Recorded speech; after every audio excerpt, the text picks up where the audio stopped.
Hello friends. तो आज हम लोग बात करेंगे डाइजेस्टिव सिस्टम की। ह्यूमन एनाटॉमी एंड फिजियोलॉजी में topic digestive system, human digestive system की हम बात करेंगे। ये बिल्कुल फर्स्ट सेमेस्टर बेसिक लेवल या फिर आप बायोलॉजी में देखें तो बिल्कुल बेसिक लेवल का चैप्टर है, उसको हम चालू कर रहे हैं। इसको समझेंगे तो बहुत से फिर जो हम फार्माकोलॉजी है उसमें गैस्ट्रोइंटेस्टाइनल वाले जो डिसऑर्डर्स होते हैं उसमें फिर जब हम जाएंगे तो थोड़ा सा कहानी क्लियर हो जाएगी, है ना। तो कई बार जब हम इस सिस्टम को समझते हैं तो कई बार लोगों को डायग्राम ही क्लियर नहीं होता। लोगों को पूछो तो आपको विश्वास नहीं होगा, ऐसा लगता है देखने में कि ये जो है ये पता होगा, इतना तो पता ही होता है कि डाइजेस्टिव सिस्टम क्या, बहुत सिंपल सा है क्योंकि ये सबको पता होना चाहिए, पर लोगों को नहीं पता होता है एक्चुअली में। तो पहले हमको पूरा डायग्राम तो समझना है कि कैसे क्या चीज कहाँ सिचुएटेड है। अगर हम यही नहीं समझ पाते हैं तो हम कैसे फिर आगे पढ़ना चालू कर देते हैं, डायरेक्ट ओरल कैविटी से चालू कर देते हैं, है ना। ऐसा नहीं, पहले पूरा एक डायग्राम को देखेंगे। तो अगर हम देखते हैं एक इंसान का बॉडी, उसमें हम डायग्राम देखते हैं तो सबसे पहले यहाँ ओरल कैविटी से हम चालू करते हैं, फूड को लेते हैं, ठीक है। तो सबसे पहले तो प्रोसेस ऑफ डाइजेशन होता है। प्रोसेस ऑफ डाइजेशन कौन कौन से होते हैं वो देख लेते हैं हम प्रोसेस। तो प्रोसेस ऑफ डाइजेशन जो है, पहले तो डाइजेशन की डेफिनेशन क्या है ये बता देता हूं। तो डाइजेस्टिव सिस्टम जो है, डाइजेशन मतलब हो जाता है आपका प्रोसेस जो है, process which includes the breakdown of complex food molecule, insoluble complex food molecule into soluble molecules which can be readily absorbed from the body or intestine, that is called digestion। ये एक digestion है, digestion. तो ये जहां भी शन लगा होगा उसको बोलते हैं हम प्रोसेस, और डाइजेस्ट करने की प्रोसेस को हम डाइजेशन बोलते हैं। बात समझ आ गई, कोई दिक्कत? तो अब क्या क्या कितनी टाइप की जो प्रोसेस होती है, मतलब क्या क्या स्टेप्स है डाइजेशन के, है ना। स्टेप्स की मैं बात करता हूं तो पहला है जो आपका वो है इंजेशन, मतलब खाना निगलना या खाना। उसके बाद है आपका प्रोपल्शन। प्रोपल्शन म्हणजे जो पेरिस्टाल्सिस होती है, जो खिसकाने की जो प्रोसेस है फूड को आगे बढ़ाने की, जो हमारा ईसोफेगस या फूड पाइप करता है उसको हम बोलते हैं प्रोपल्शन। प्रोपल्शन के बाद क्या जाता है एब्जॉर्प्शन। इसके पहले आता है डाइजेशन, इसके पहले आता है डाइजेशन, ब्रेक डाउन करना। उसके बाद आ जाता है एब्जॉर्प्शन, फिर आ जाता है आपका एक्सक्रीशन। बात समझ आई? कोई दिक्कत? इस तरीके से काम चलता है। तो क्या होता है, पहले आ जाता है आपका इंजेशन, फिर प्रोपल्शन, फिर क्या डाइजेशन, या तो यहां से हो जाएगा स्टमक से या इंटेस्टाइन से, फिर क्या एब्जॉर्प्शन, कहां, ब्लड में, ब्लड की कोई कैपिलरी है ब्लड में, फिर क्या एक्सक्रीशन। उसके बाद जो यूज हुआ होने के बाद एक्सक्रीट हो गया। अरे बात समझ आई? इस तरीके से प्रोसेस चलता है। तो अगर हम इसको देखें, इस डायग्राम को हमको समझना जरूरी है।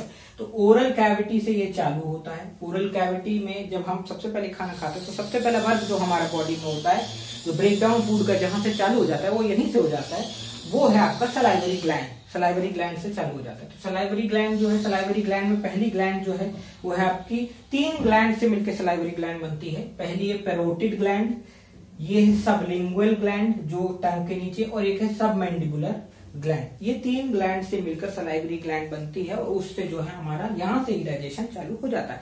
डाइजेशन कैसे होता है सलाइवा में, क्या क्या एंजाइम्स है, कैसे है वो हम देखते हैं। अभी हम डायग्राम को समझ रहे हैं। तो जब हम आगे बढ़ते हैं तो आगे पड़ता है फेरिंग्स, और यहां इधर से जाएं तो कॉमन पाथवे पड़ जाएगा लैरिंग्स, और वो सब रेस्पिरेटरी सिस्टम चालू हो जाएगा।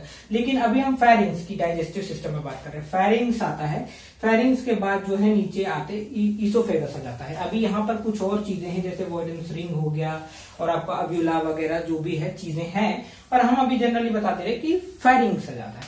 फेरिंग्स के बाद ईसोफेगस आ जाता है। ईसोफेगस आता है, ईसोफेगस जो ये पाथवे है इसको ईसोफेगस बोलते हैं। यहाँ पर एक स्फिंक्टर होगा, स्फिंक्टर मतलब वॉल्व होगा। क्या होगा? वॉल्व होगा। जब खाना हमारा यहाँ से जाता है पेरिस्टाल्सिस से, तो जैसे ये जाता है तो ये रिलैक्स हो जाता है, जैसे ये खुलता है तो उसके अंदर फूड आता है। ठीक है, बात समझ आ गई। और नहीं तो जनरली ये क्लोज होता है ताकि ऊपर एसिड न जा पाए। अगर ऊपर एसिड जाता है, क्योंकि हमारा जो एसिड है वो ये भरा होता है, यहाँ एसिड भरा होता है, ठीक है।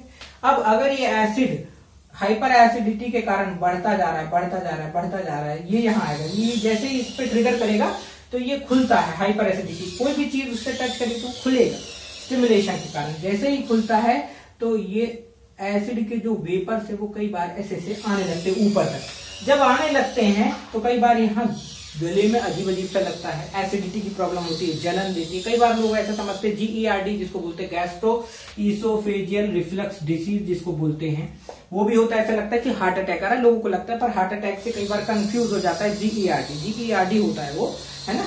तो इस तरीके से काम चलता है। अब क्या हुआ कि जैसे ही खाना आया, स्फिंक्टर खुला, यहाँ आया, फिर यहाँ से स्मॉल इंटेस्टाइन चालू होते हैं, जिसका पार्ट है पहला डिओडेनम। क्या है पहला है पार्ट? डिओडेनम।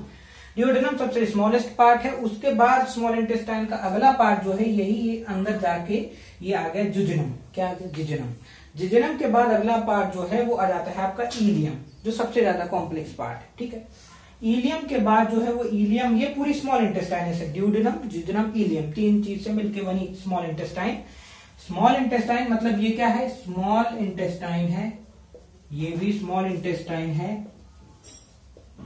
और ये भी स्मॉल इंटेस्टाइन है, ठीक है। ये तो ये इस तरीके से चालू। ये जैसे ही एंट्री मारता है लार्ज इंटेस्टाइन में, तो लार्ज इंटेस्टाइन में जाते ही जो है, लार्ज इंटेस्टाइन में जैसे ही फूड जाता है, उसके बाद फूड जो है ये है वर्मीफॉर्म अपेंडिक्स। एक तरीके से ये बोले वेस्टिजियल ऑर्गन या इवोल्यूशन के टाइम में डेवलप हुआ ऑर्गन है। इसके बाद सीकम में रहता है। कई बार यहाँ पर बहुत सारे ई कोलाई बैक्टीरिया प्रेजेंट होते हैं मेजर ऑफ द टाइम। फिर यहाँ पे हमारी इंटेस्टाइन चलती है, लार्ज इंटेस्टाइन, जिसको हम कोलोन बोलते हैं। ये जो कोलोन है उसका जो पहला पार्ट है, क्योंकि वो चढ़ रहा है ऊपर को, तो असेंडिंग कोलोन बोलेंगे, असेंडिंग। फिर उसके बाद ये ना चढ़ रहा है ना उतर रहा है, ट्रांसवर्स फॉर्म में है, तो इसको बोलेंगे ट्रांसवर्स कोलोन। फिर ये क्या है? Descending colon. जब ये उतरता है तो ये सिग्मोइडल कोलोन भी कई बार लोग बोलते हैं शेप इसको। उसके बाद जो है आते आते ये टर्मिनेट होता है रेक्टम में। रेक्टम के बाद जो ओपनिंग है उसको हम एनस बोलते हैं। इस तरीके से हमारी बॉडी का पूरा फूड ऐसे गुजरता है और यहां से जाकर स्मॉल इंटेस्टाइन से जाकर, और समझ रहे हो पाथवे, समझ रहे हो? ऐसे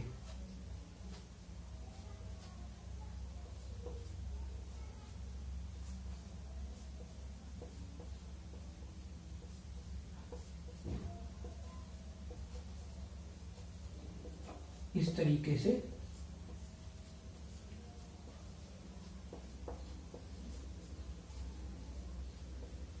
तरीके से आगे बढ़ता है फूड, है ना। और इसी में बीच बीच में जो है वो एब्जॉर्ब होता रहता है। और इसके अलावा दो चीज और, अभी तो सलाइवरी ग्लैंड देख लिया हमने, इसके अलावा जो है ये स्प्लीन है। एक तो स्प्लीन यहाँ होता है प्रेजेंट, इसके बाद स्प्लीन का कोई अभी ऐसा कुछ खास नहीं। पेनक्रियास, पेनक्रियास जो है ये प्रेजेंट होता है ड्यूडेनम में। ये अपना सिक्रीशन यहाँ छोड़ता है, पेनक्रियाटिक एंजाइम फूड को ब्रेक डाउन करती है। बाइल छोड़ता है कौन? लिवर, है ना। और गॉल ब्लैडर जो है वो बाइल एसिड छोड़ता है, बाइल एसिड छोड़ता है। तो बाइल एसिड्स जो है वो जाके अपना वर्क करते हैं, जिस कारण से जो है वो आपका बाइलिरुबिन एंड बाइलिवर्डिन दो सॉल्ट छोड़ते हैं, जिस और भी बहुत सारी चीजें छोड़ता है, जिस कारण से जो है वो आपका डाइजेशन होता है। डाइजेशन होने के बाद वो आपका वो फूड जो है एक्सक्रीट हो जाता है, बाकी जो है एब्जॉर्ब हो जाता है। इस तरीके से जो है पूरा डाइजेशन का प्रोसेस चलता है। तो ये हमारा पहला वीडियो है और इसको हमने सिर्फ ये डायग्राम बनाने के हिसाब से ही अभी रखा कि इसको हम सिर्फ इतना समझा सके ताकि आगे हम थ्योरी ये पिक्चर क्लियर करने के लिए कि ऐसे होता है। नेक्स्ट वीडियो से हम उसको डिटेल में लेके चलेंगे। ये शॉर्ट वीडियो है, बहुत छोटा वीडियो है, ये इसलिए कि बस इसको हमको पिक्चर को पहले क्लियर करना था। इसके बाद जो है आगे डाइजेस्टिव सिस्टम जो है उसका पूरा थ्योरी और पूरा डिटेलिंग लेके चलेंगे। आज के वीडियो में सिर्फ ये समझने के लिए था, क्योंकि इसको क्लियर करना बहुत जरूरी है। ये क्लियर हो जाएगा तो खटाखट आपको दिमाग में पिक्चर बनता रहेगा। कई बार मतलब बहुत बेसिक सी चीज है, ऐसा नहीं है कि कुछ अलग मैं बता रहा हूं, लेकिन कई बार ऐसा हो जाता है कि लोगों को ये पिक्चर भी क्लियर नहीं होती। तो ये पिक्चर क्लियर होना बहुत ज्यादा जरूरी है। अगर ये पिक्चर आपको क्लियर है तो आप आगे काम कर ले जाओगे, है ना। बहुत ज्यादा कुछ कठिन नहीं है, बेसिक से चैप्टर है फर्स्ट सेमेस्टर के, पर जानना जरूरी है, ठीक है। तो आज का वीडियो मेरे को लगता है आप लोगों को समझ आया होगा। और अभी बहुत छोटा वीडियो है तो ये तो नहीं बोलूंगा कि अच्छा लगा कि क्या लगा। ये वीडियो सिर्फ एक पिक्चर क्लियर करने के लिए था। बाकी लाइक करते रहे, सब्सक्राइब करते रहे, शेयर करते रहे।